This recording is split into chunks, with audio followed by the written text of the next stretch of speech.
샬롬 할렐루야. 욥기 16장 7절에서 9절입니다. 이제 주께서 나를 피로하게 하시고 나의 온 집안을 패망하게 하셨나이다. 주께서 나를 시들게 하셨으니 이는 나를 향하여 증거를 삼으심이라. 나의 발이한 모습이 일어나서 대면하여 내 앞에서 증언하리이다. 그는 진노하사 나를 찢고 적대시 하시며 나를 향하여 이를 갈고 원수가 되어 날카로운 눈초리로 나를 보시고. 아멘. 욥기 강의 40번째, 남의 탓으로 돌리지 말자입니다.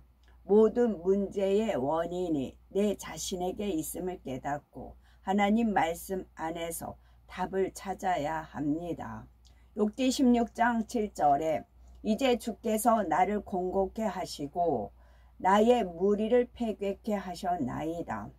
욥은 자신이 공고하게 된 것도 친구들이 패괴케 된 것도 모두 하나님이 그렇게 만드신 거라고 말하고 있지요. 곤고하다라는 뜻은 형편이나 처지 따위가 딱하고 어렵다라는 뜻입니다. 그런데 영적인 공고함이라는 것은 마음의 힘을 잃어버린 상태이지요. 이때 회개하고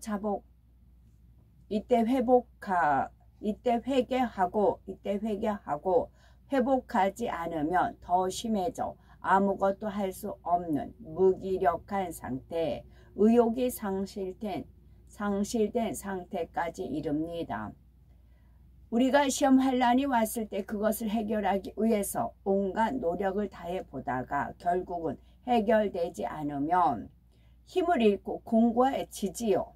충성의 의욕도, 전도의 의욕도, 기도의 의욕도 사라지고 점점 근심, 초조, 불안감에 사로잡히게 됩니다.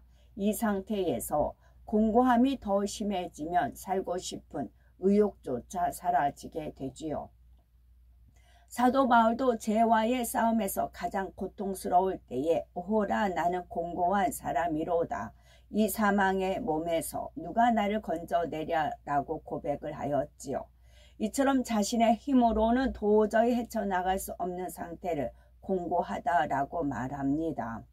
폐괴의 뜻은 부서지고 무너지는 것을 말하지요. 영적으로는 마음이 부패하여 사람의 도리에서 어긋난 것을 의미합니다. 다시 말하면 진리의 도에 어긋난 것을 뜻하지요. 욥은 하나님께서 자신을 치셨으므로 힘을 잃고 무기력해졌을 뿐만 아니라 친구들이 도리를 벗어나 괴상한 말과 행동으로 자기를 사정없이 친 원인도 다 하나님께 있다고 말합니다. 친구들이 격통케 된 것은 근본적으로 자신들의 악이 원인이지만 그 악을 발동시켜서 드러낸 것은 바로 욥이 광풍같이 쏟아낸 말들이었습니다. 그런데 욥은 이 사실을 깨닫지 못한 채 하나님께서 친구들을 패괴케 하였다고 주장하고 있지요. 또한 세상 사람들 중에는 신을 믿지도 않으면서도 어려움을 만나면 하늘을 향해서 원망하는 경우가 참으로 많습니다.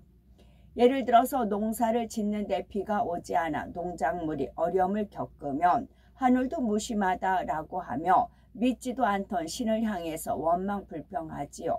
무신론자나 믿음이 적은 사람들은 하나님께서 왜 에덴 동산에 선악과를 두셔서 사람으로 하여금 죄에 빠지도록 하셨느냐? 하나님께서는 사랑이 많으신 분이라면서 왜 무서운 지옥을 만드셨느냐라고 묻고 따지기도 하지요. 자신이 죄악 가운데 행하니 혹여 있을 내세에 대한 두려움으로 하나님을 나쁜 하나님으로 매도합니다. 더 악할 때는 하나님의 역사가 나타나면 잘못되었다, 거짓이라 핍박을 하지요. 하나님의 역사가 거짓이어야 내세가 없는 것이요. 그래야 본인이 마음대로 죄를 지을 수가 있기 때문입니다. 주님을 믿는다 하면서 진리를 잘 알지 못하거나 순종하지 않는 분들 중에도 하나님을 오해하며 문제의 원인을 엉뚱한 데서 찾는 경우가 많습니다. 세상에 있을 때는 죄를 지으면서도 양심의 가책을 느끼지 않지요. 그런데 교회에 나와 말씀을 들으며 죄에 대해서 지적을 받으니 신앙생활 하는 것이 너무 힘들다, 말씀대로 행하는 것이 어렵다라고 말합니다. 내가 말씀대로 순종하지 않고 죄를 짓고 있으니 힘든 것인데 엉뚱하게 교회 탓을 하는 것이지요. 또 충성하다가 일꾼 사이에 불화하거나 사람으로 인해 시험 들었을 때 상대 탓만 하는 경우가 있습니다. 하지만 이 또한 내가 화평하지 못한 이유요, 하나님을 첫째로 사랑하지 않았기에 충성을 멈춘 것입니다. 어떤 분은 하나님을 믿으면 축복을 받는다고 들었는데 왜 나에게는 축복이 오지 않습니까? 묻는데 이 또한 하나님의 말씀을 너무나 모르기 때문에 하는 질문입니다. 신명기 28장에는 하나님의 말씀을 삼가 듣고 그 모든 명령을 지켜 행하면, 그 말씀에 순종하면 세계 모든 민족 위에 뛰어나게 하실 것이며 모든 복이 임하게 해 주실 것을 말씀하고 있습니다. 요한 3서 1장 2절에 사랑하는 자여 네 영혼이 잘됨 같이 네가 범사에 잘되고 강건하기를 내가 간구하노라 말씀하시었지요. 영혼이 잘되는 만큼 범사가 잘되고 강건하다는 말씀은 역으로 표현하면 영혼이 잘되어 있지 않기 때문에 형통하지 못하고 강건하지 못하다는 것입니다. 또 갈라디아서 6장 7절에 스스로 속이지 말라. 하나님은 만홀이 여김을 받지 아니하시나니 사람이 무엇으로 심든지 그대로 거두리라 말씀했으니 심지 않고는 거둘 수가 없습니다. 기도로 심으면 영혼이 잘되고 물질로 심으면 물질의 축복을 받습니다. 봉사로 심으면 건강해지는 등 무엇이나 심은 대로 거두기 때문에 축복을 받으려면 믿음으로 열심히 심어야 하지요. 또 하나님께서는 네 믿음대로 되라, 믿는 자에게는 능치 못할 일이 없느니라 말씀하시었지요. 그러니 영적인 믿음이나 융적인 믿음이나 영적인 믿음이 얼마나 크고 작으냐에 따라서 열매가 다를 수밖에 없습니다. 만약 구해도 응답받지 못했다면 내가 진리 말씀 안에 살지 않고 마음과 생각을 세상에 두고 있기 때문이지요. 이처럼 모든 원인은 바로 나 자신에게 있음을 알아야 합니다. 하나님께서는 하신 말씀과 약속을 틀림없이 지키시는 분이시기 때문이지요. 욥기 16장 8절에 주께서 나를 시들게 하셨으니 이는 나를 향하여 증거를 삼으심이라. 나의 파리한 모양이 일어나서 대면하여 나의 죄를 증거하나이다. 꽃을 꺾으면 그 꽃은 이미 생명의 근본인 뿌리에서 떠났기에 시간이 지나면 시들어 버리고 말지요. 마찬가지로 욥은 자신의 생명이 근원이 되었던 재물과 가족, 건강과 자녀 등을 하나님이 저버리셨기에 자신은 그 과정 속에서 공감을 이기지 못하고 시들어 버렸다는 것입니다. 욥은 왜 이런 시험과 환난이 자기에게 임했는지 원인을 알려고 하지도 않고 친구들의 말을 들으려고도 하지 않으니 깨달을 수가 없습니다. 진리 말씀으로 비추어 보면 반드시 내게 무엇이 문제였는지가 드러나는 법이지요. 혹여 발견되지 않는다면 기도와 금식을 해서라도 깨닫고자 노력할 때 반드시 성령께서 깨달을 수 있도록 도와주십니다.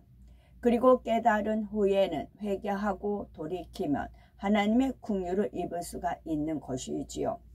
우리는 하나님의 말씀을 기준 삼아서 매사에 내 감정에 치우치거나 내 생각에 맞추지 말고 상대의 입장에서 생각할 수 있어야 합니다. 결국은 문제의 원인을 남의 탓으로 돌리지 말고 바로 내 탓, 바로 자기 탓으로 돌릴 때 해결된다는 사실을 명심하셔야 됩니다. 영적으로 파리하다라는 것은 다 허물어져 버린 상태를 말하지요. 나무에서 줄기가 끊어져 버린 상태 또는 해가 구름에 가려진 상태처럼 생명의 근원이 없어진 상태를 말하지요. 욥은 부유함도 건강도 가족도 없어졌고 친구들마저 대적이 되어 버렸으니 내가 이처럼 시들고 파리해진 것이 바로 하나님께서 나를 지신 증거입니다. 그런데 친구들은 나의 파리한 모습을 보고 내가 지은 죄 때문에 벌을 받았다고 생각합니다. 라고 말하고 있습니다. 욥 자신은 의인임에도 이렇게 엄청난 시험 환란이 온 것은 전지전능하신 하나님만이 하실 수 있는 거라며 모든 탓을 하나님께 돌리고 있습니다. 그러니 마음에 있는 서운함, 불평, 원망, 짜증을 아주 당당하게 마음껏 발설하고 있는 거지요. 세상에서도 잘 되면 내 탓, 못 되면 조상 탓이라는 말이 있는 것처럼 많은 사람들이 일이 잘 되면 자기가 잘해서라고 하고 잘못되면 남의 탓, 환경 탓으로 돌립니다. 그러나 자신이 볼 때에는 옳은 것 같아도 하나님의 말씀으로 비추어 보면 반드시 진리에서 벗어난 일을 했기 때문에 문제가 생긴다는 사실을 알아야 합니다. 하나님의 말씀에 순종하는 사람은 지혜롭고 현명하게 대처하므로 사기당하는 일도 없습니다. 사람들이 사기를 당하는 경우는 대부분 물질의 욕심이나 자기 유익을 구하는 마음 때문이지요. 보증을 서두었다가 문제가 생기는 경우도 마찬가지입니다. 하나님께서는 성경 곳곳에 보증 서는 것을 금하고 계시지요. 당장은 보증서 주지 않고 담보 잡혀주지 않으면 형제나 친구를 위험 속에서 건져주지 않는 것 같고 모른 척 배신하는 것 같다 해도 결과를 보면 그렇지 않습니다. 나중에 보면 가족을 구하는 길이고 친구를 더 이상 망하지 않게 하는 길이므로 하나님께서는 보증이나 담보를 서지 않는 것이 선이라 말씀하십니다. 돈 거래도 마찬가지지요. 로마서 13장 8절에 피차 사랑의 빚 외에는 아무에게도 아무 빚도 지지 말라 말씀하셨지요. 그러므로 상대에게 보증을 서 달라거나 돈 거래를 부탁하지 말아야 하며 무엇보다 교회 안에서 이런 일이 있어서는 안 됩니다. 욥기 16장 9절에 그는 진노하사 나를 찢고 군박하시며 나를 향하여 이를 갈고 대적이 되어 뾰족한 눈으로 나를 보시고 하나님이 진노하셔서 자기를 찢고 있다고 말한 것은 욥이 지금 악창에 합창되었다가 터지기를 반복하고 있는 상태를 의미합니다. 군박의 사전적인 의미는 적에게 공격당하여 괴로움을 당하는 상태를 말하지요. 영적인 뜻은 하나님께서 욥의 죄를 계속 지적하며 소송하는 것을 말하고 있습니다. 즉 욥을 구박하며 박해를 가하고 있다는 의미이지요. 뿐만 아니라 하나님이 자기를 향해 이를 갈고 계속 반격해 오고 있으며 뾰족한 눈으로 욥을 날카롭게 쳐다보고 있다고 말합니다. 즉 하나님이 욥을 표적으로 삼아 계속 괴롭게 만들어 나가고 있다는 것이지요. 욥은 병의 증세가 호전되는 것이 아니라 고통이 계속되기 때문에 이러한 표현을 하고 있습니다. 광대하신 창조주 하나님께서 더구나 사랑과 선 자체이신 하나님께서 어찌 피조물 한 사람을 표적으로 삼아서 이를 갈며 공격하시겠습니까?